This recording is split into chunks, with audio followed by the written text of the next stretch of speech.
I'm Kennedy. And I'm Tara. We are Mamas with Trauma and Unpopular Opinions. We would like to provide a trigger warning, as there will be mentions of trauma in many forms. We are not licensed therapists and cannot provide professional advice. However, we can relate and provide our own personal experiences and lessons that we have learned along the way. All right, let's do this. This is like unnatural for me.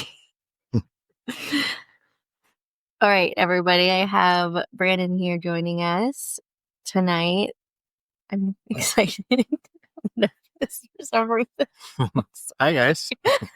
Okay. Oh, I try to be serious here. Oh, well, thanks for joining, babe. Sure. I didn't pressure you into this. There's no, what's the word, like, favor I have to do for you to do this with me? Remember, do you remember when we were at my mom's in Moncton and with Matt and Renee, and I wanted to go to Angie's? But just for reference, for people who are not from New Brunswick, Angie's is a strip club. Dirty strip. It's a good one. No, I mean there's some good ones there. I really wanted to go out. Okay, well, let's go to the strip club. Yeah, but it was me wanting to convince you to go. I wanted to go badly, and you were like not having it. You're like, I'm not going. Fuck that. And I was like, what do I need to do to make you want to go? And they were like, how about I go on the river with Jordan for a night? And we shook hands. So I went. So you went, and you went on the river. And I ended up having a nice time away with a buddy of mine, and we went kayaking down the famous Rustic River. It was a good time. And I got to go to the strip club with you. You went to the strip club. Good time. And having a really expensive drink. Luckily, I don't drink. You were like, what, having Pepsi or something? Or what? Ginger ale. Yeah. Think I'm alcoholics. I feel like it's a strip club, sir. Get drunk and spend money on fun. You do. That's why I don't care. I don't care to go there. The last time we went together, I think it was when you weren't sober. That was me and you. Yeah.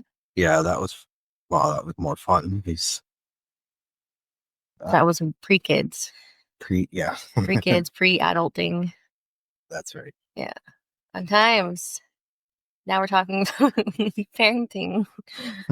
Right now, we're not going to keep talking about strip clubs, and although we could. Brandon had some horror stories, right? Uh-huh. From parenting or strip clubs? Both. I don't even know where to start because there's like lots that we could talk about, and maybe this could, I don't know, progress into other times that we can do this again. Sure. I want to. It's funny because I want to put this out there. Anytime like we start having a little bit of like argument or anything regarding like parenting or views, and I'm like, listen, save it for the podcast. So I've been saying this for about a year.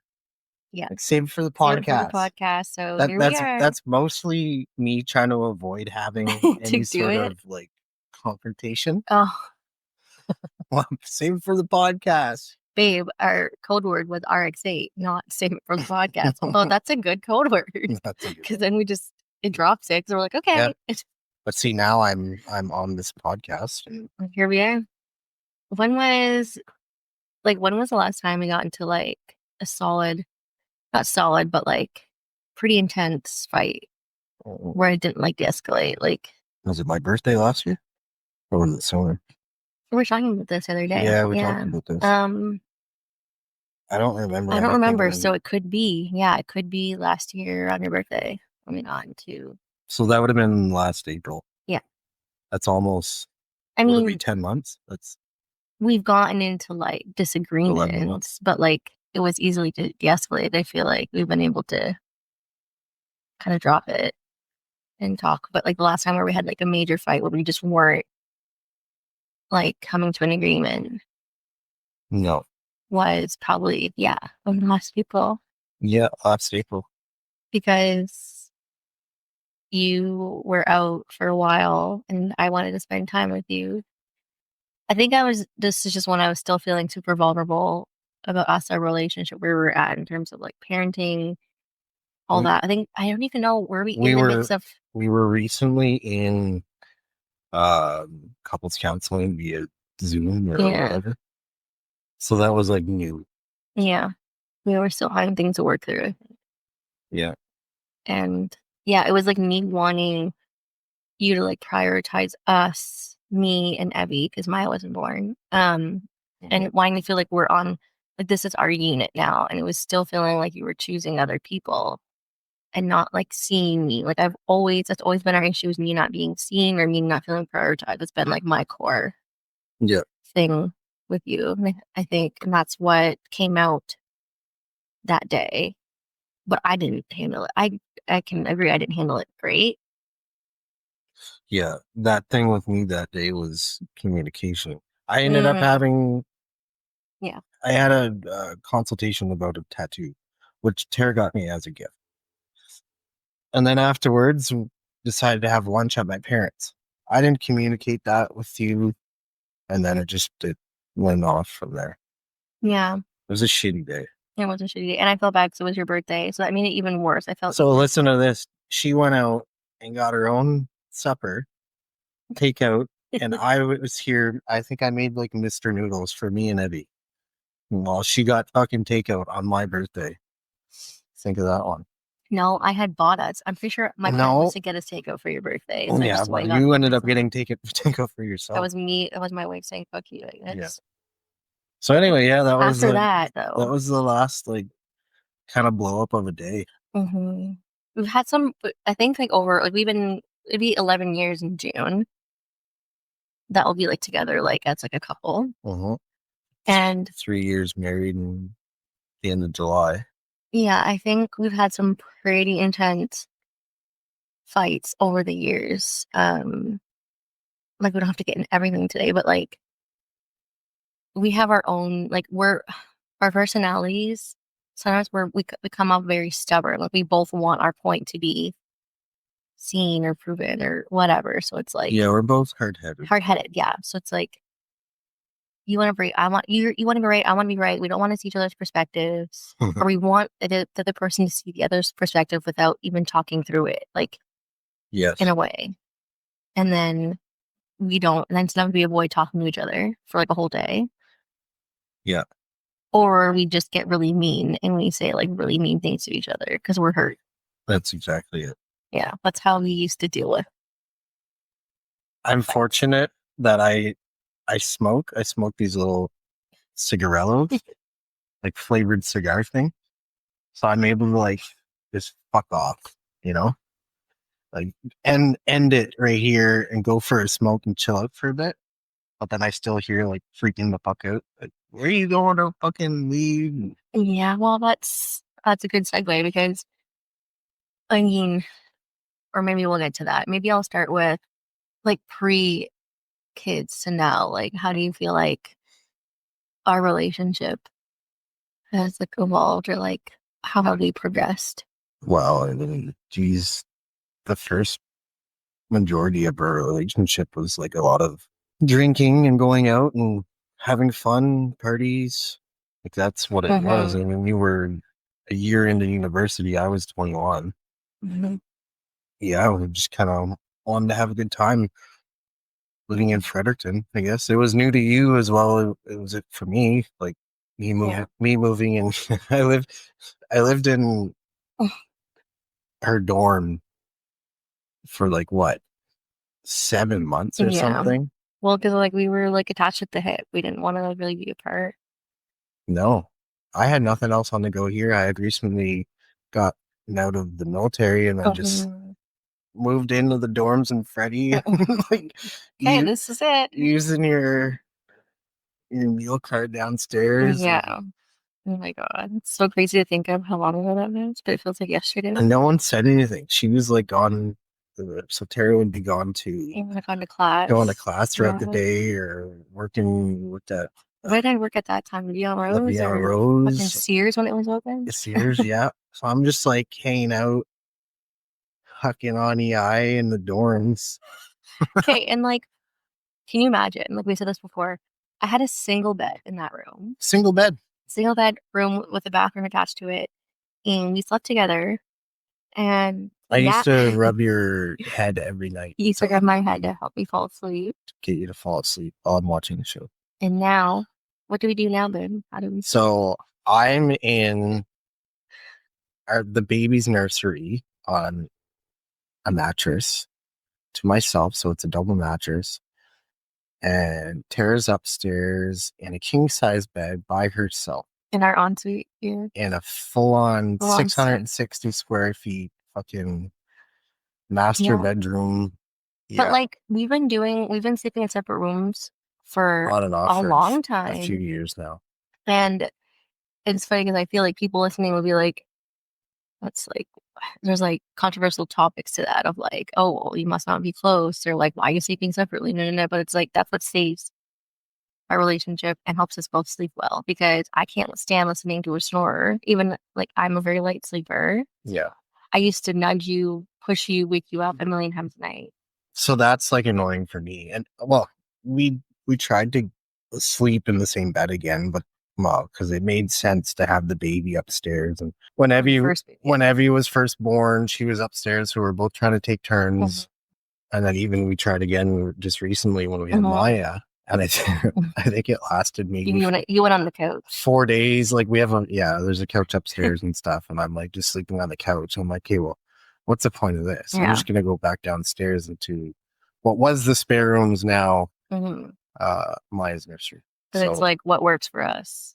So I don't need to sleep with you to like feel close to you. I don't even want you near me when I sleep. No, it's funny. Like someone had told me this before, where sleeping is sleeping and like sex is sex. I mean, it doesn't have to be the same thing. Like that's like in movies where it's like you have sex and go to bed. Like that's like maybe the beginning of a relationship where it's like, you know what I mean? Like now it's just like I want to go to bed and you go to bed. Okay, well, I want to have sex. Like, okay, well, let's go do that. But and then we'll go into the bed. See you later until the morning. Right?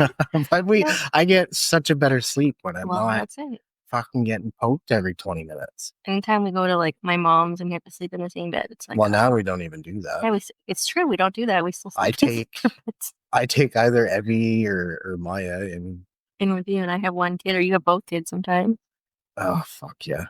So, okay, we're getting off track. So, before kids, we're having lots of fun, but leading up to like me being pregnant with Evie and everything, and now like even from first kid to now, I feel like things are a complete 180 for us. So much different. What do you think has changed? I think the biggest thing is I stopped drinking. I think that's like because you had gotten out of your party stage earlier than me, and you were close to graduating, or you were in your social work program, so you're like thinking about the future and what you want to do as a career. And I had a decent job. I was a manager at a car dealership. The money was okay. I was trying to make my way up, but I was still like in that sort of lifestyle where a lot of the car dealer guys go out to these fancier restaurants, and like I wasn't making 100 or 200 grand a year, but I'm acting as if I make that, and I'm trying to dress like that and trying to fit in and this and that. And anyway, so I mean, obviously we don't have to talk about it if you're not comfortable with what well, happened. Whatever, that's fine. Your accident and all that, but like that definitely changed your but perspective. you were ahead of me on growing up. I was still okay with drinking, which turned into a whole other thing. And then but since you've been sober, I mean, I'm over 5 years now. Well, 5 years would have been I've seen a complete change. Like I don't think we'd be where we are now if you hadn't gotten sober, because you were able to prioritize things. You had like a different vision on your life and what you wanted for us, and that kind of like snowballed into us moving back home. Well, I mean, you had a miscarriage, so that. But we knew still that we wanted kids even after the miscarriage. Well, if I was still drinking, there's no way you'd still be with me. I would have lost everything. Or we would have a very toxic relationship. No, you have too much of a level head to stick. I don't know. I feel like I'm really codependent too in some way. So I don't know if I would have been able to really leave. Maybe. I don't know. Well, then it would have been fucking toxic for sure. Yeah, it would. Because you would have just been like completely fucking shitting on me every day, and you would have been still be hard-headed, an idiot. Yeah. So it feels like we've been through so many lifetimes together.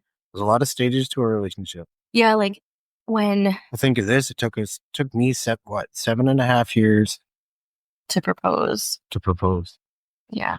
Everything changed after you got sober, like literally everything. Well, yeah, everything kind of got clear. And so even like when we got married, when we had Evie, we were still dealing with things. Like, yeah, we were on the same wavelength of like family, and we had our home, we had whatever, all Well, these we goals. moved from Fredericton to here, and this is both our hometowns, but I have a different view on this as my hometown than you do. So Yeah. there was like, I was happy to be here, but there was a little bit of maybe resentment in your eyes, or you were away from your family because they still lived in Fredericton. Mhm. I felt like a little bit alone. You know, all my family is here and all my friends, and like you're moving away from yours. So there was like, I feel like there might have been a little bit of resentment there, and some changes, but I think since then Yeah, like I think it's been good. at the beginning, a lot of our issues stemmed from like your family, and It's still an issue, yeah. but it was just me feeling like we weren't in our bubble anymore. It was like as like me feeling like we were invaded, and it like wasn't just our life. It was like everyone had an opinion on our life. Yeah. I was used to it not being that way. It was like all of a sudden everyone had like some kind of entitled opinion or had to be part of it. And I was like, it just felt. See, and I'm used to people just showing up unannounced. I'm so used to that. That's how I grew up. My grandparents would stop by and whatever. But like moving back here, and then all of a sudden, like my parents would just pop in. So it doesn't bother me, but it was. But I think it bothers you now. Well, because like maybe we have shit on the go, or like my grandparents show up at the worst time. We're like 5 minutes from going to public swimming or something. Yeah. It's Well, like, if you would have called, we could have told you. I think a lot of our issues, it's like I see it for what it is, but it's taking you a while to kind of like understand, okay, it's not that she's trying to be a certain way. It's like I get why it's frustrating for her. It's like it takes you like I mean, I did an episode actually on boundaries. So for anyone who has listened to that, and on my mental health, postpartum, and everything like that. So that can kind of like sum up things. But like there was so much I had to adjust to when even before Evie, like for my mental health, I just have to have boundaries. I have a different upbringing than you do. So it was a lot of like us having to understand and like make that work. Like for you to understand where I'm coming from, but also me having to like giving you a little bit of leeway too, like of what works for you. So it's just but it was feeling like you weren't meeting me halfway. Like I was making all these sacrifices for you and you weren't seeing me or hearing me. It was like, so I just felt like I wasn't being chosen. And that was always what was coming up, always what was coming up. And then Evie came and it was like, same thing. Oh yeah. Well, Evie came, and I was like so excited to like show her to the world. Yeah. And it was like not. I understand now that was not the thing to do because of the postpartum that you were dealing with. But at the time, I was like, "Okay, I want my parents to meet her. I want my grandparents to meet her. I want like all my friends. Like just the next day when come on over." You know, like I didn't think anything of it, mind you. I didn't just go through a whole birthing. And a traumatic. It was fucking traumatic for sure. I mean, you were there, but you weren't. I was there. I was trying to do my best, and but anyways, it was just a lot that I was processing, not understanding because it's our first child. There's so many changes happening. How do you know what to do? No. I mean, we read whatever. Oh my god, you can read all the books. You were sending watch me all the videos. I'd be going out for smokes, and you're like, make sure you fucking watch this video. I'm like, okay, so whatever. I watch a 10-minute video while I'm having smoke. But then it comes down to it, and then like we had this whole plan there. My birth preferences plan. Yeah, birthing plan and everything else, and it just goes to fucking shit. We even talked about what we were going to do postpartum, and all that went down the drain too. It was like, but then like you come home, yeah, and it was like the day we get home, like you have to go to sleep, so I'm just like hanging out. And, yeah, come over and come check out the baby. It made it so much more difficult because like I just gave birth to like an extension of myself. It's like a limb that's no longer in me, that it's now in this world that I have to take care of, and I have so many emotions I'm going through. I'm like, what the fuck is going on?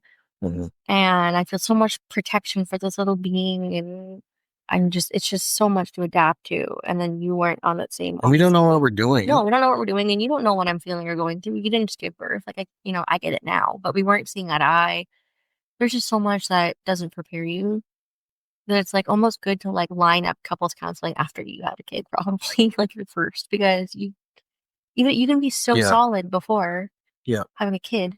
And then there's just so many new things that come out. Like, you can think you're like on the same page with even if it's not, I don't know if there's resources like this, but not so much couples counseling, but someone to talk to on a weekly basis to inform you on what to do or not what to do, but what to expect. Maybe what you're doing. Well, not doing wrong. I feel like it was helpful for us to have different perspectives too, right? Like to see each other's perspectives in a different way. It helps when someone else is explaining it, because like it's hard for us as we're in it. But when someone else, like a middle person, is like, look at it this way, it's like, oh, we've both like had a lot of those aha moments in couples counseling. But I'm getting ahead of myself. But I think from Evie to even now with Maya, there's been like lots of changes. A lot. I've seen and how we've progressed. Like I don't think we've had any issues as like co-parents or a couple since we've had Maya compared to when I'm looking at Evie. I'm like, holy fuck, who are those people? Like, what a high stress environment with Evie, with the first child. With the first, because you don't know shit in terms of sleep, feeding, everything, care, like you know what I mean? Yeah. So I think a big thing for us from like first child to now was obviously couples counseling. That was like a big thing that helped. That was a big one. I think also just understanding that we both have completely different upbringings, and that is what impacts how we parent, how we are as people, how we're different. Absolutely. We think different. We're different. Like we don't really have the same parenting styles. My views on things are different than yours, but I mean, we can dig into that. But we're trying to see what works. But I just mean also in terms of like boundaries and what I expect, and how I'm trying to get you to understand where I'm coming from in terms of my anxiety and why I react to things the way I do, and why things have to be a certain way in terms of like my, people's relationship with my children, all those things. Like it took you a lot to come to understanding to that. You were just like, what the fuck? Because it's not understanding. It's me not understanding. Yeah, that's what I mean. That was like a big thing in which I get now. It's just like, we just have different upbringings, different history, different background. And even though, we're in love, we're best friends, it doesn't mean that we're always going to see things the same way. Well, no, like we're on the same team, but that would be boring. That'd be boring. But like, there's going to be issues, but the issue is the issue. We're all on the same team. It's not like us against one another, right? Yeah. And I had to also learn that you weren't, doing anything intentional, or you weren't. It was just that you haven't been through what I've been through, and your brain is different than mine, and you just have to communicate. Yeah, because some stuff that like I don't even think of would be an issue is like all of a sudden a major trigger for you, and then like afterwards it's like you're so triggered. I guess I'm in a high state. You're in a high state afterwards, and it's like, whoa, what's the issue? Because I don't know. I don't think of it as anything. But that's the thing. I've had to do a lot of work. Like I had to do more work in my own therapy, like post, having kids and everything, and understanding why I'm reacting the way I am and how I need to communicate that to you, and how I have to kind of work within myself to react in a different way, and like not just to lash at you and then not try to see it in the perspective and then explain, which I'm not always gonna do that. There's gonna be times where I'm gonna like in the moment. Yeah, in the moment you react and then kind of calm down. But you have a habit of that too, where you react in the moment, but it's because of different reasons, I think. But I think it has to do with how we were raised, or how, but I think you're working on that too. Right. And then it turns into like a whole hard-headedness where we just I was like, well, see what you just did. Like, we both want to be right. Both want to be right. But at the end of the day, like we have to understand that we're on the same team, and yeah, we'll bring this together. So that plays into. I know there's other things I want to talk about, but like, how do you think we share the load now? Because I think at first it all felt like it was all me, and I was carrying the mental load. I was carrying everything. Now, I mean, it's super different. Yeah. So with Evie, I mean, I was fortunate that I was home for I think 2 months. Mm-hmm. We had moved here anyway. I was No, I know you were off for like a little bit with Maya. You've been off the whole this entire time. time, but yeah. So I was home for 2 months at the beginning of with Evie, but I was trying my best too. We try to split up the nights, or like because we were at that point sleeping in the same bed, and you'd get up Whilst breastfeeding. breastfeeding her, but then say she was still squirmy and fuck, she was not a good sleeper. So then It's just on the boob. Yeah. So I get up with her and run around the house for a while until she fucking falls asleep. Or I remember she's like not even a week old and I put on cartoons thinking like, hey, is this gonna soothe you, or like you're gonna pay attention to this, right? And chill out and then we can go to bed. Yeah. But at least you tried to carry the load where you could. I mean, we were not bottle feeding at all, I don't think. I think you if were. I had milk stored. Yeah, maybe. Yeah, it was tough. But I feel like we were both very much zombies. But yes, we were. You were taking on a lot more of the role. And I was dealing with postpartum anxiety and depression, like so. And then we had a wedding. And well, yeah, think of this: we moved back to our hometown, bought a house. We had a child. We got married, and this is all within a year.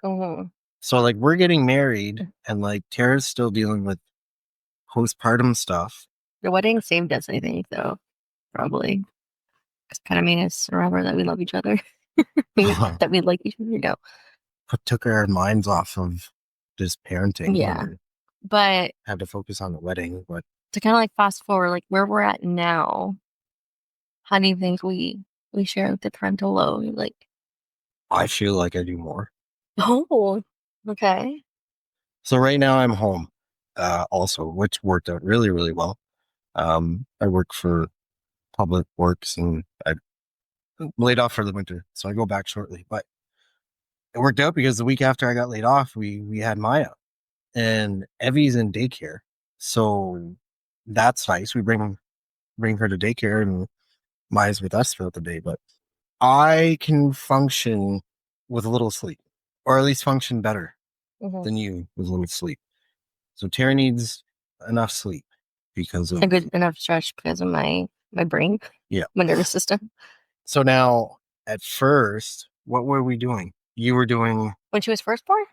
Well, no, I was up there too, but because I was breastfeeding. I'm not breastfeeding anymore. But at first, you were doing the nights, and we would kind of like we would do both and both, formula feed and breastfeed. Like I would go back to sleep for like a couple hours, and so I get up early in the morning and then let you sleep in. Yeah. This time around, which I was thankful for, we were allowing a little bit more help. I think that was tough on you. Yeah, well, I know that was tough on you. Yeah, but I'm happy that you opened up a little bit to at least have a little bit of help. So like my dad would come and drive Evie to daycare, so that way Tara wouldn't have to get up and break her sleep up. So that helped quite a bit.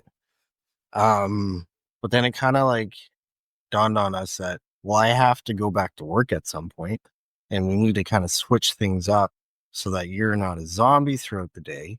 But also, I would get up at 5. That was like the time that I'd get up. I'd take Maya and then do whatever I need to do in the morning, make Evie's lunch, wait until Evie gets up.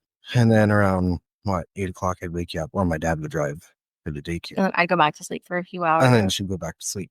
But I'm in the middle, we are in the middle of a renovation. I'm renovating the entire basement. I'm just ordering.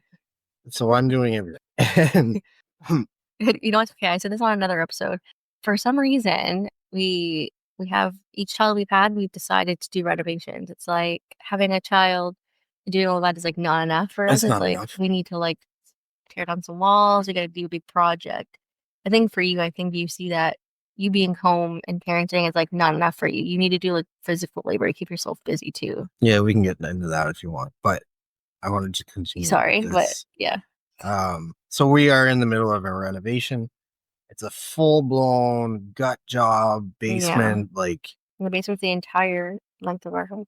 it's a big basement. Yeah. And I decided to move bathrooms and everything else. So it's not a small renovation. Anyway, regardless, but I was getting cranky because nothing was getting done. So we had someone we trusted Mm-hmm.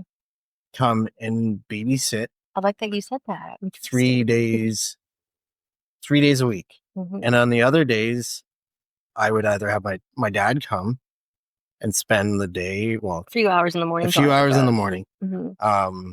And when this other babysitter would come, she'd be there till about noon, and then Tara would get up. But then at least that gave me the chance to get some work done in the morning.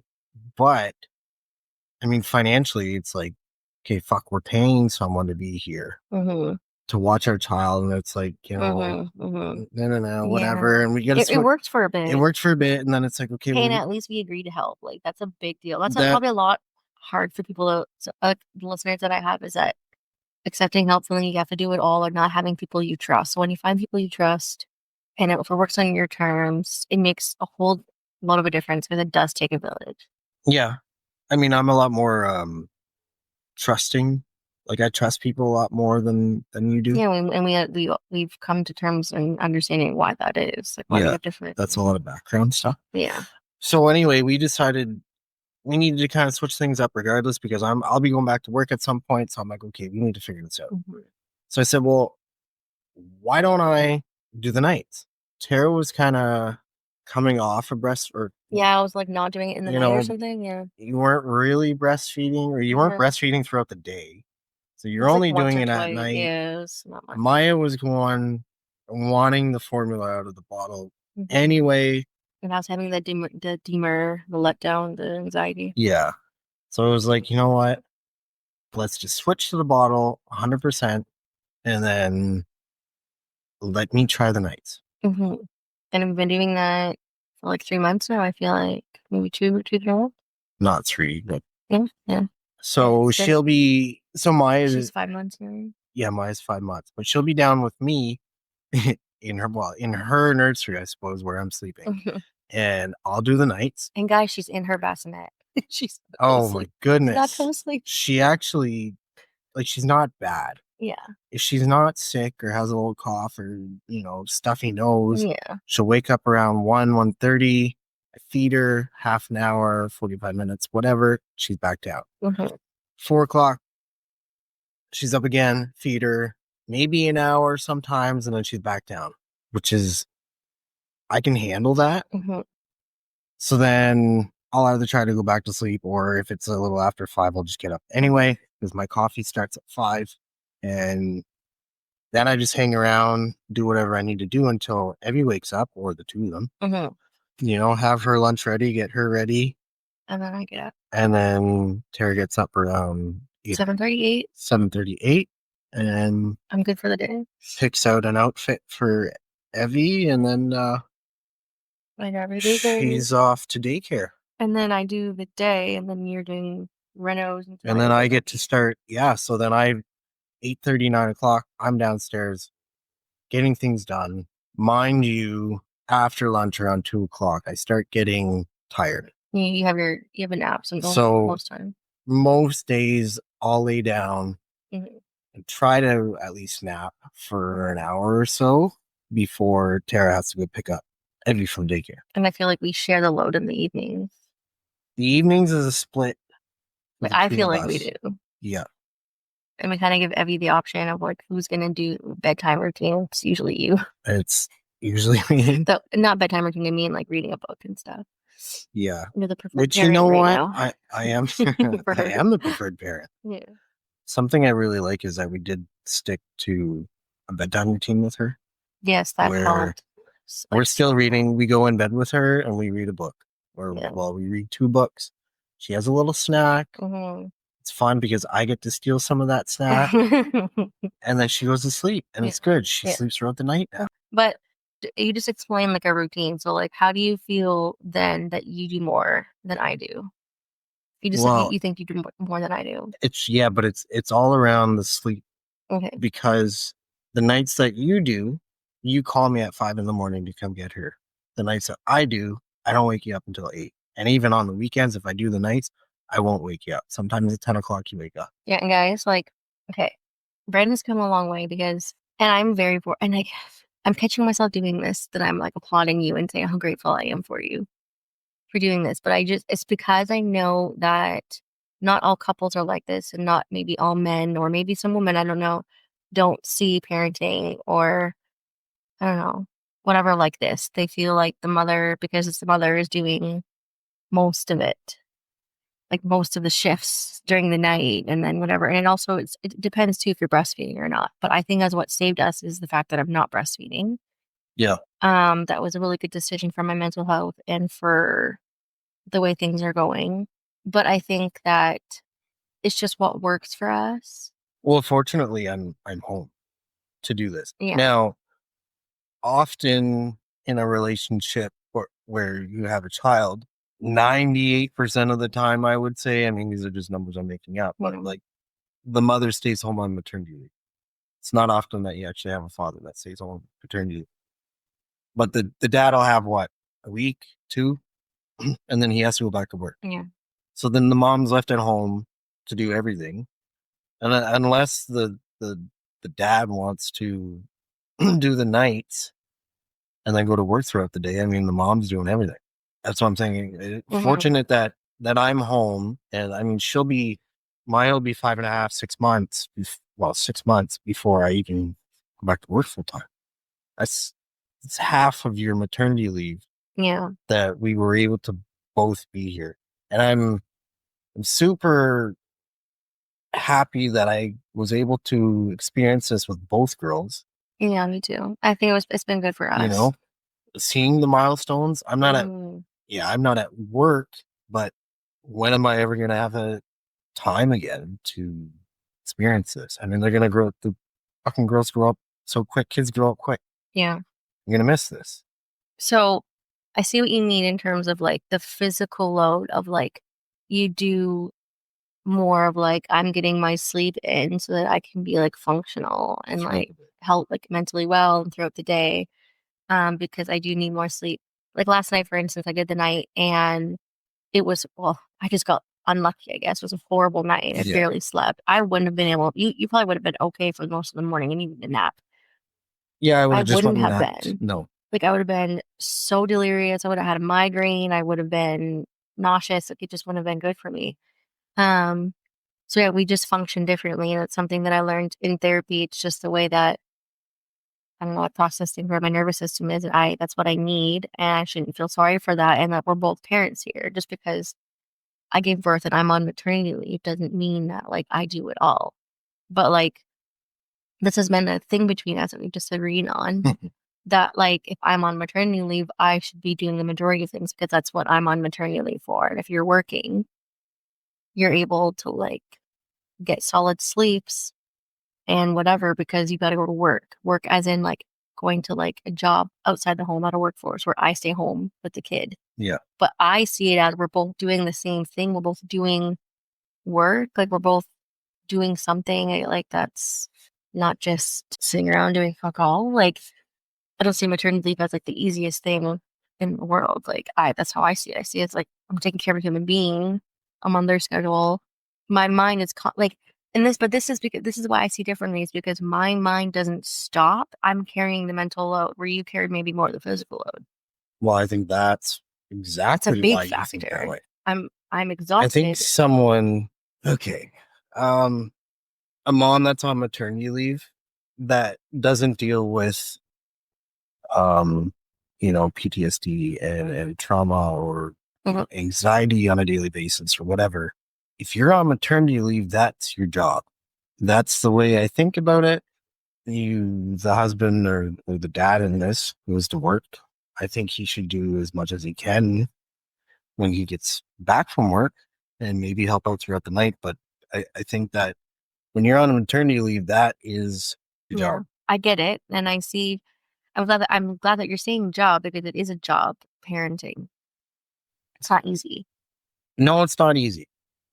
I just think it's a little bit more difficult in your situation, or any moms that have underlying things going on. If I didn't, I'm sure it'd be a little bit easier. If I was able to function on little sleep, it would be different. With Evie, we didn't have a daycare for her.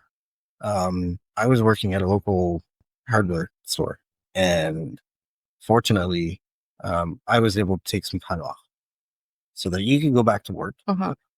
And I stay home with Evie until she gets into a daycare. It just made sense that way because you make more money than I. And like the amount of shit I got done while I was here. Yeah, but how old was she at that point? She was a year. But I'm just saying, I couldn't believe it. I'm like, I don't know what any of you moms are talking about. This is awesome. I get to stay home. And when she's napping, I could nap if I wanted to nap. But what I would do, I would put her down for a nap. I would have the monitor. I'd go outside, build a fence. When she'd wake up, I'd come back in. We'd hang out for a while. She took like 3-4 naps throughout the day. I'd go back outside, do whatever carpentry stuff I needed to do, or rake the yard. We were doing a whole other like yard reno at the time too. So I loved it. I absolutely loved it. And I told her, I said, this time around for Maya, I would stay home on paternity leave. You make more money than me anyway. Financially, it would make a lot of sense. Go back to work. I'll stay home. But you're basing it on like that period of time with Evie because she was sleeping well. She was at an age where it wasn't so difficult. I know. So at the time, that's what I was like. I just don't get it. Why? What's the big deal here? But you're not having to think about all the things that I think of in a day in terms of like Evie's needs. You're just thinking about like the day to day. Yes. Now, I think what makes it very difficult for the moms for the first little while is the fact that you did just give birth. So for the dads, we didn't just have to deal with that on a physical side, as well as you grow an attachment to that baby inside of you. When that baby leaves you, I mean, you might not even like the baby. We don't have that. So I'm not thinking of shit that you're thinking. No, 100%. So, and I think that's the biggest thing and the biggest difference is why women struggle a lot more. Well, women have the postpartum that I don't know any man. Well, actually, no, it's, I've listened and read a couple of things that some men do experience postpartum. Like depression, because like your life has changed. It's not, you don't get to do the same things you wanted to do, right? It's a little bit different. Like, because you fucking can't hang out with the boys every Thursday. No, but I think that's what makes it really. Yeah, and I'm glad you're saying that, babe. And that's the difference between the dad and the mom. Yeah, that's why you can turn your mind off. I can just do the tasks at hand to take care of this child and be functional about it throughout the day. You're having a great time. Because I don't have all this other shit going on. Yeah, in your head, yeah. You don't have like 20 tabs open about, your 20 tabs are about what needs to get done around the house in terms of like renovations. You're like thinking about what you want to do and maybe the cleaning. You want to clean the kitchen, you want to do dishes or whatever. Yeah. I'm thinking about everything that Evie needs. In terms of like, oh, did she eat enough? Did she sleep enough? Is she ready to change clothes now? Did I pay daycare? What do I got to do this? What do I got to change this? Okay, for myself, it doesn't stop. So I'm not thinking about just my own needs. I'm thinking about hers. And yes, I'm still processing labor and hormones and my mental health, blah, blah, blah. So it's like, I can't turn that off. We're like, I don't think you've ever said that before. What? That's like an enlightening moment. Like, I didn't know you viewed it that way. Yes, that's how I view it. I thought you were saying it in like a dick way of like, this is so fucking easy. Like, what are you guys talking about? Well, I'm just making a point of why it's easier for us. So, like, are you speaking to the men out there? Or are you speaking to the mom? Like, I don't. Whoever wants to take it as. But you're giving a different perspective, I guess. So, like, this is why maybe you see it that way, and like, yeah, okay, no, that makes sense. But like now we're in the stage of we have 2 kids. So the second one, in my opinion, is you've dealt with all The first. of the shit with the first. Yeah. So your second one comes around and you're like, it's like riding a bike. Yeah. You're okay. Yeah. We did this already. Yeah. And unfortunate for us, it wasn't 5-6 years in between there. We waited Yeah. What, 2? 2 years. Yeah. So I mean, things are pretty fresh. I mean, Tara had to send me a few videos, just as For labor. little refreshers. Yeah. I mean, you kind of. We just kind of. Although you know what, I feel like I was a lot more prepared and calm. Yeah. Going into this one, I was like so ready to have another shitty fucking labor for you to go through the shit of it again. Well, we had to have those I was expectations. mentally prepared for a fucking shit show, and it went so good. It went so good. I learned some tricks, some tips and tricks, and I'm like super happy about it. I was like telling, I have a buddy, our friends that recently had a kid, and I'm like telling them, okay, you got to do this and that, and push on the hips. Counter pressure. Counter pressure. This is how you do it. Just get up, fucking like doggy style, but you're pushing. It's all good. So any tips out there for guys for labor then? What they need to do? I'm a hands-on guy, and the blood, the shit, like the whole labor does not bother me whatsoever. I like to be a part of it. So I can be. This time around was really good, where the doctor that was delivering got us involved, had me watch and feel the head coming out. And, hey, that's the hair, check it out. And yeah, I'm all about cutting the cord. I mean, yeah. So I'm all about that. You like to be part of everything, and you don't have any problems with getting up in there, doing whatever you got to do. No, and that's so other men yeah. They may not be able to deal with that, but prior to all that, there is things that you can do to help your partner out in the time of labor. I think it's a big thing. I would say communication. It's like communication is a big one. It's like the key and everything, but especially. Personally, I get embarrassed if I'm around people and I'm like say we're at the hospital and you're giving, the first time around, you told me, you didn't fucking talk to me enough. You didn't give me affirmation. Because you have social anxiety. Yeah, so I'm all quiet and I'm like, you're doing a really good job, man. I'm not way out there because I feel weird about that. Yeah, and you're a people pleaser too. This time around, I mean, we didn't have to deal with that because it was 30 seconds and there was a child. But on the drive there, everything was good. I was talking to her. We were being calm. We had this planned out. Okay, we have a playlist, and it's covers. It was really nice. But I also learned, which I didn't do in the first one. I don't know why we didn't do this with Evie, but the counter pressure on the hips, it opens up the pelvis. Pelvic floor, pelvis. Yeah, I don't know. It opens up something to help you get baby down. And so it's a 45-minute drive from where we are to the hospital, which is a bit ridiculous. And I mean, I did record an episode about my birth story. Okay, people can listen to. Sure. Yeah. But I'm having to do that the entire time there. Every time she's having a contraction, I am squeezing her hips, and she'll tell me if I'm squeezing too hard or not hard enough. Yeah. So, as the man, or not necessarily the man, the partner, I mean, you got to take out your own fucking pride and not think about you. So, what if your hand or your leg is going numb? You don't have a child pushing on you that wants to come out of your vagina. You know what I mean? It's so true. Also, thank you for saying that. My dad is he's a retired paramedic, and he's got all these different cool gadgets and stuff. So we got to use the TENS machine. Yeah, that helped, right? Oh yeah. So no, but you made a good point of put your shit aside. It's not about you. It's not. Your partner is is trying to bring life into this world, and their body is going through the worst pain.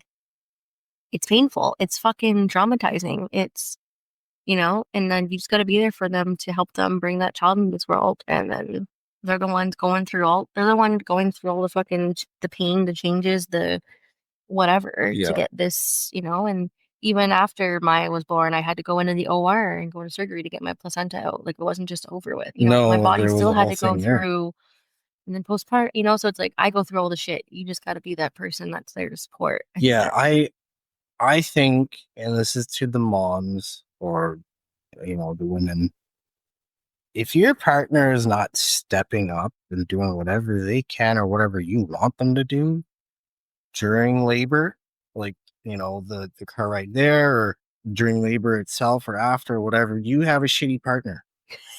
I'm just gonna say Your it like that. fucking Just partner fucking put it. sucks. Well, no, but really, I mean, watch a fucking video or two and figure it out. It probably says a lot. Like, this is my opinion. It Like, probably says a lot about your relationship. Yeah, I feel like we fucking know people yeah that can't put their ego aside. no. And I think it says a lot about your relationship and like where you're at and where you're gonna be, right? If like you can't put your own shit aside and like be there for your partner during like such a vulnerable time, right? I feel like I'm always able to count on you. Like, no matter how hard things get, it's like, I know I can count on you. Absolutely. You're there through like thick and thin, and like you're my best friend. We could even be like arguing or something, like in a time that matters. That doesn't matter. No, it doesn't. You're just gonna be there. Like, we got each other's back no matter what. I feel like, and that's what I say that now, but I feel like I wouldn't have said that 2 years ago. I really felt like you didn't have my back. I really felt like we were on complete different planets. Yeah. Right? I think we saw things completely different. I think going to therapy, my own therapy, couple therapy, us doing some research, some exercises together, communicating, all of that. Like, we need to do the work. Yeah. So we can jump in the couples therapy if you want. We can touch on that just quick. Because prior to getting sober, I never would have considered therapy. Ever. Yeah, therapy. I would never consider therapy. Talking to someone about your fucking issue, but mind you, that's a man, like, male kind of perspective. Yes. Not talking about emotions. Yeah. And so anyway, I got sober. I went through counseling. Yeah. I liked it. It was consistent. I talked to the same counselor. Yeah, you had a really good counselor. She even would reach out to me and check on me. She would offer. Yeah. For a year, we did it for a year, and it was great. So that opened up my eyes to it a little bit. I talked to my buddies a little bit, like, hey, you got some shit going on. I just talked to someone about this for the past year. Maybe it would be good for you. So I actually got some of my friends to look into, counseling as well, which is crazy to think of, because no fucking way I would have considered that. Yeah. But then also, when I thought about couples counseling, my views on that prior to having done counseling myself individually was like, if you need couples counseling, you might as well just fucking call it off. It's true. You did say that. If you're at that point that you need to have someone intervene into this, end it. Yeah, you were so. Or like people that take breaks. Fuck's the point of a break? We took a break. Remember? Oh, stop. Because me when I was drinking, then I didn't show up in time, and she left for Thanksgiving without. Anyways, no. But that was more like, you need to stop fucking drinking. This isn't a break. This is I'm gonna leave you. I'm if giving you an stop. ultimatum. Yes. Yeah. No, but it's true. You definitely had your opinions. I don't even know what made you come around to it. Was I giving you an ultimatum? No. What changed? We got into a big argument, and I realized that I fucked up. Okay. I don't remember. Yeah, it was you were on sick leave for mental health. So after Evie, this was like before. Am I pregnant with mine or not pregnant? I don't remember. Okay. No. Okay. Yeah, I was on sick leave. We got into a big argument, and you were questioning me taking care of Evie, and I said, well, I'm not the fucking one here on sick leave due to mental illness. So who do you think? Did you guys hear that comment? Don't give him shit for it. No, that was like the most fucked up thing you ever said to me. I'm the one here that is mentally stable. You're home.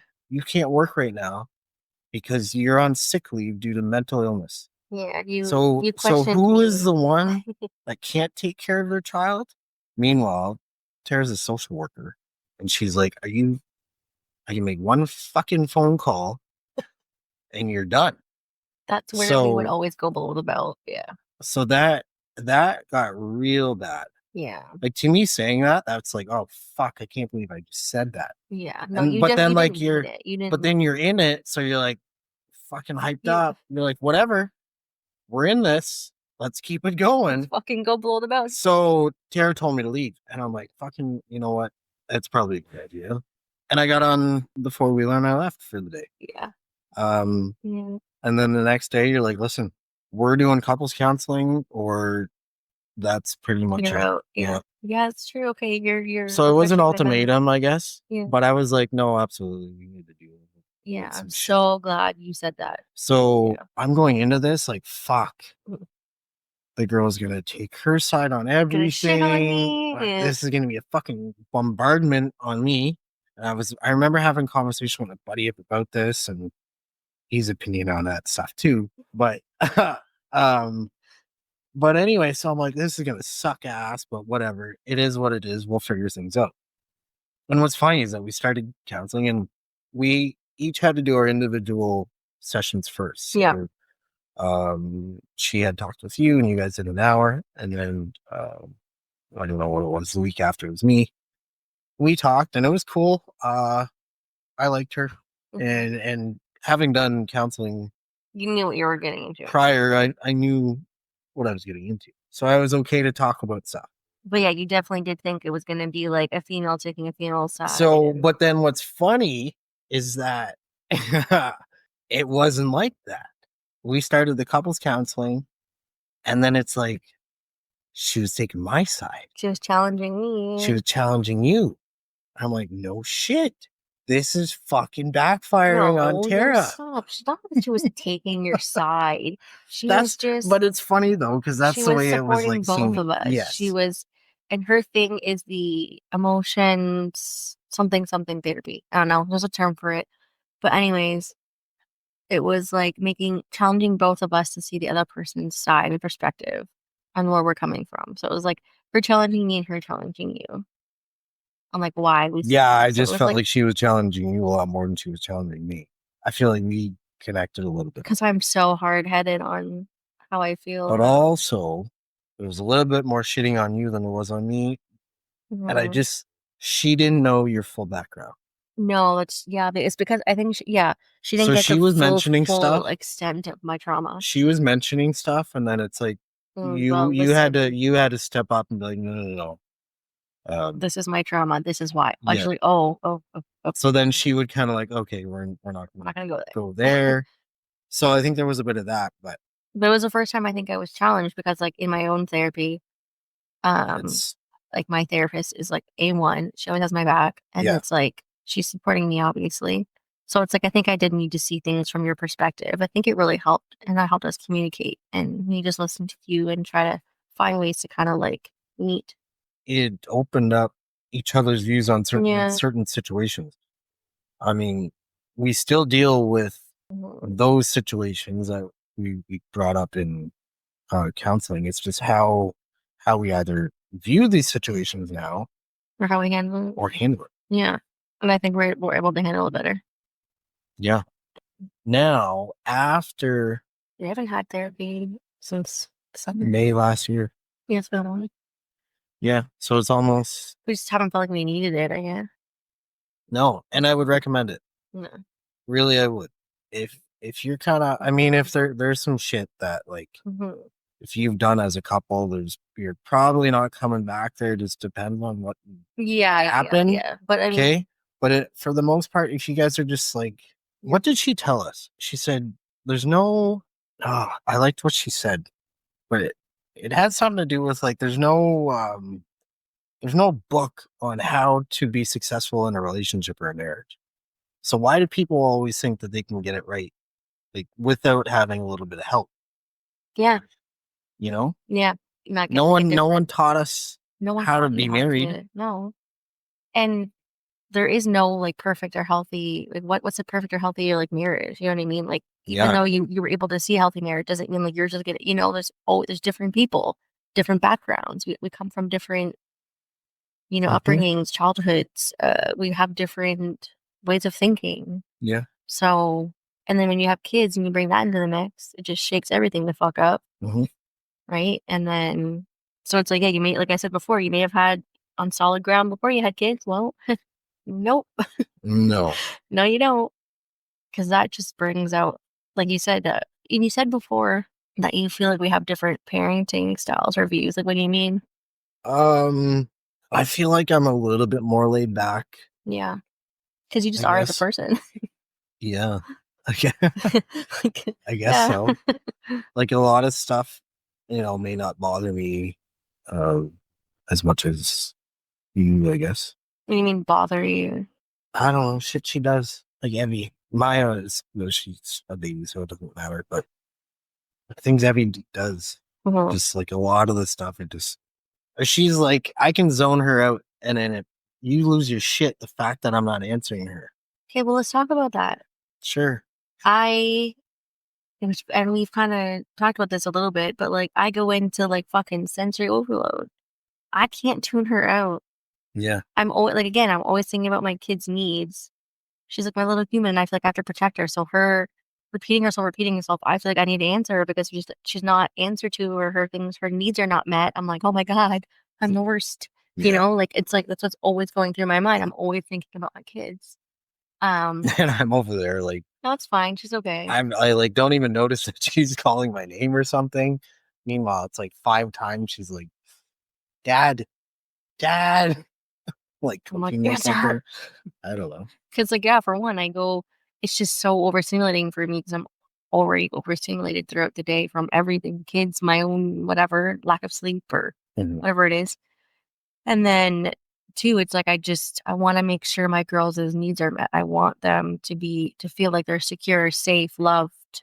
I'm always thinking about that. So, and I'm not saying you don't, like you're such a good dad. Like you see things way different, and you parent different than maybe most dads do or some moms. Like you completely get their needs met. You're able to listen to their cues, understand their cues and needs and wants. Yeah, it's just not. I just mean at like a different level. Like it's not consuming my mind. Yeah, thank you. And that's why I'm so exhausted. I'm already exhausted by my own shit, and then 2 little ones that I'm now like always thinking about. So I think that's what impacts it or makes it different for the 2 of us. So sure. What's another question I have? Because like I know what I'm gonna say. What okay, good. By the way, I told her not to like give me a heads up on anything. Any questions? No topics, no questions. Anything. I'm like, if you tell me, I'm just gonna stress out about this and overthink it, and then I'm gonna be like, yeah, exactly. Because you get all anxious. Why do you think it's easy for you to like step away, like go out, go do something, whatever, and it's not for me? Because you always say this. You're like, just go out, go fucking whatever, like, and then you get mad when I'm like not okay about you leaving.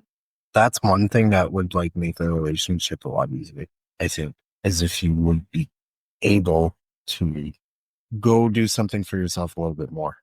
But like, why do you think that is? Like, why do you think you differ on that? Like, well, I think you kind of touched on it before because you're always like thinking about their needs, like nonstop, constantly thinking about the needs of your children. But for me, I'm more like, they're fine. Everything's okay. If there's an issue, I'll come back. I just want to point out that I'm not going out with the boys. I'm not fucking like out all the time. But that's not my issue. It's about trust. It's about wanting you here, present, and feeling like a priority or whatever. I want to feel, and like you make me feel secure. So it's just, I right away get anxious when you want to like go out or do something. I'm like, ugh.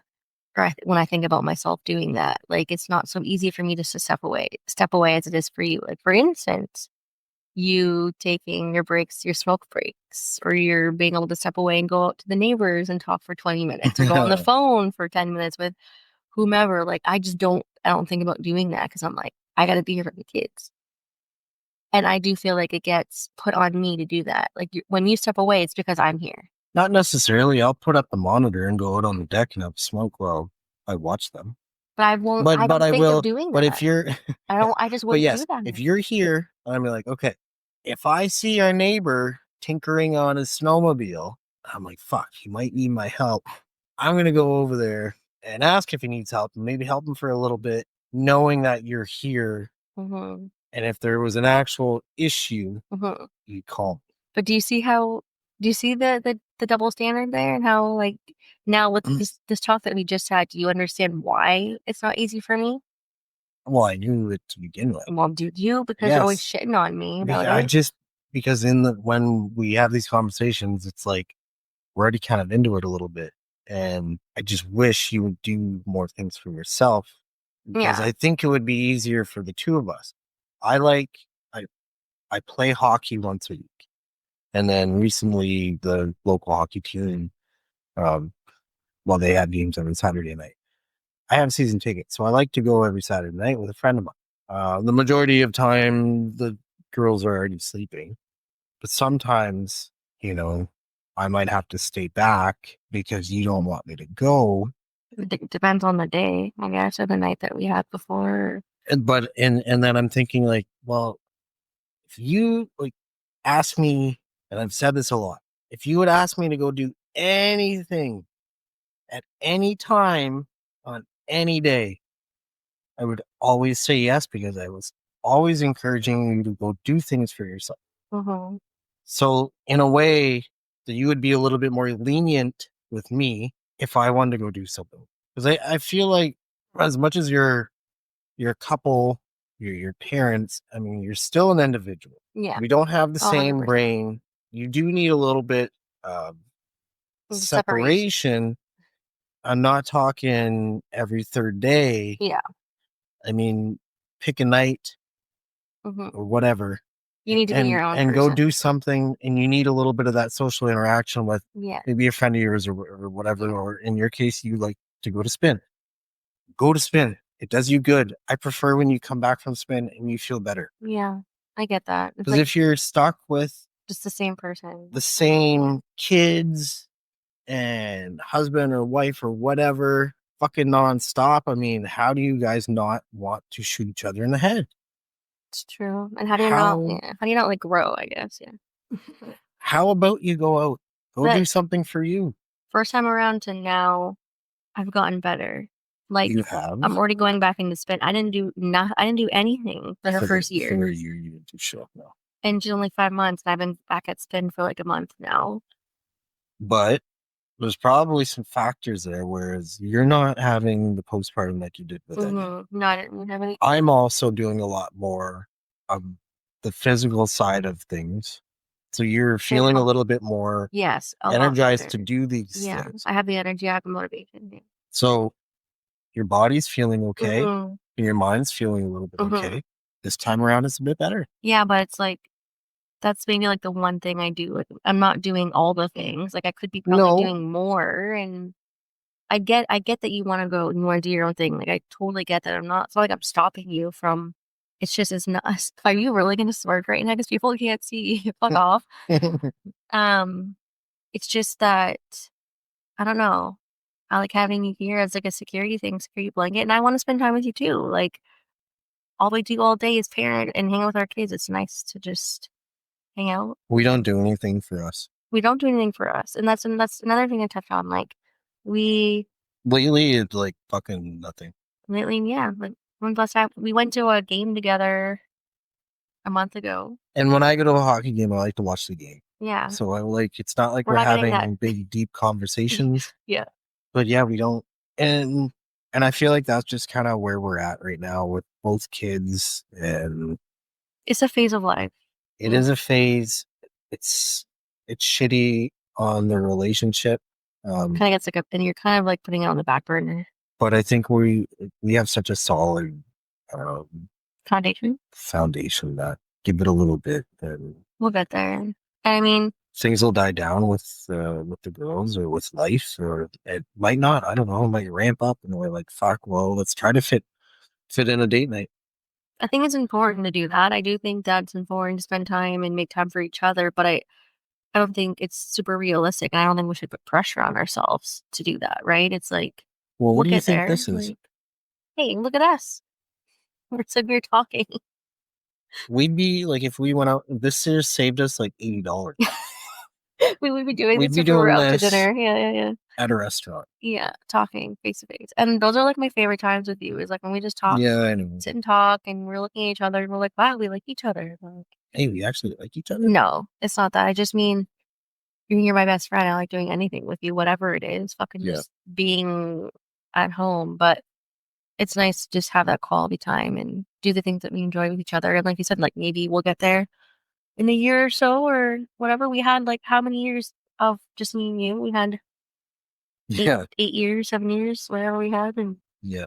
there's like little moments, I guess, that we can take to, even if it's just sitting here watching a documentary, crime documentary, and munching out.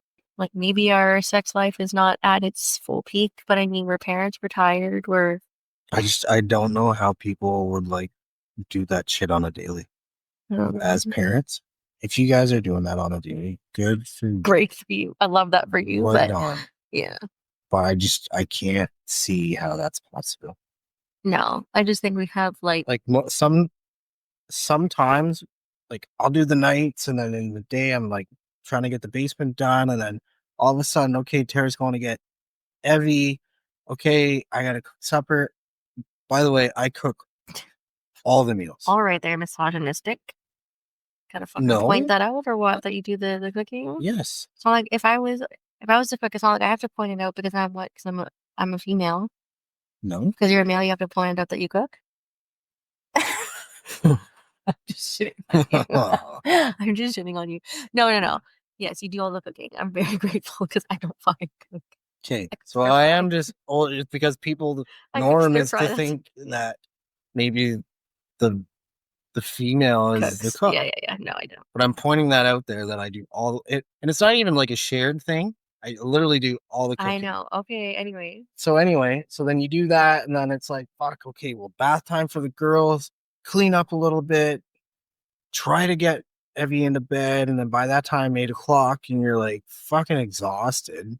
Some days, like some weeks, I did fucking 3-4 days I don't shower. Because like I don't even think of putting in a slotted time for doing that. Well, yeah, it's not on. So then, like, if I've got 3 days of stank going on, like I don't think of having sex. Or like even if she'll hint once in a while or make a comment and I'm like, no, I'd rather not right now. No. Yeah, I'm fine. Babe, I'm really tired. Yeah. Is there anything you want to ask me, or do you think I don't know, anything that you want to point out? No, I think there's probably a lot more that we could talk about. I think maybe this could be a multiple session type. This could be. This is good therapy for us. Type of thing. Yeah, this is pretty good. Yeah, I like this. I think this was good to kind of almost like an intro into where we've kind of progressed as a couple and parents and all of that. And I'm sure there's many, like you said, many more things we could hash out. Is that the word? Sure. Hash out. Yeah. What time is it anyway? See, okay. 9:30. Oh my god. No. This is way too. This is way too fucking. This is past our time. It is though. Oh, times have changed. When we used to stay up till the sun, the birds chirping. Oh my god. And now it's 9:30. Now I'm only gonna get so many hours of sleep. Oh yeah. Maya's gonna be up soon for her first feed. Start getting cranky already. No, this was good. Yeah, do you have anything on your last question? Sure. Is there anything that you think I could do better? Well, we don't have enough time left to. Oh, fuck off. Okay, let me just end. No, don't ask me that because I think I'm gonna have to I would have to. You're putting me on the spot. Oh, am I? Is that the whole point? That's why you need to think about this. I don't do well on under pressure like this. What do you mean you need to think about that? That just means I'm perfect. No, you don't have anything to say. What? I can just feel and see your wheels spinning in your head. No, I don't know. I don't know what to say. I think that no. I mean, I think we both. What the fuck? I don't know. We both have things we can always grow in, and we're not perfect, and we're doing our best. I think we're doing a really good job. Oh, Well, this time around, anyway. I think we are doing a really good job. And I'm sure things will come out and things will change or happen that's going to challenge us. And we just have to, like, figure it out. Figure it out. Well, that's what I tell you all the time. Like, you're not a problem solver. Be a problem solver. There you go. Be a fucking problem solver. I just panic in situations. What the fuck do I? All of you guys, your entire family. My entire family, yeah, you just like fucking figure it out. Jeez, chill out. No, how things are doing this with me, babe. Yeah, this was fun. I was not expecting it to like be like this. Yeah. What are you expecting? I was all nervous there. You think you have like an audience watching right now or something? Is that what? It's like all eyes on you? Yeah, well, luckily it's like just me and you, and you're my person, so it's nice to just chat anyway. Yeah. because if not, we'd be watching a show and like we're not having a conversation. Yeah. So this was good. Yeah, it's good for us. I like it. I liked it. Yeah. Look at us. Look at us. We'll have another one. Oh, really? At some point. I mean, you might as well just make it a fucking date night. I love it. Okay. We'll do like a month. Maybe we can do like a monthly check-in. Can we do that? I don't know, depending on our schedule. They'll see if I'm busy. What the fuck? Okay, babe. Love you. Okay. Love you. See you guys. Thanks, everyone. Bye.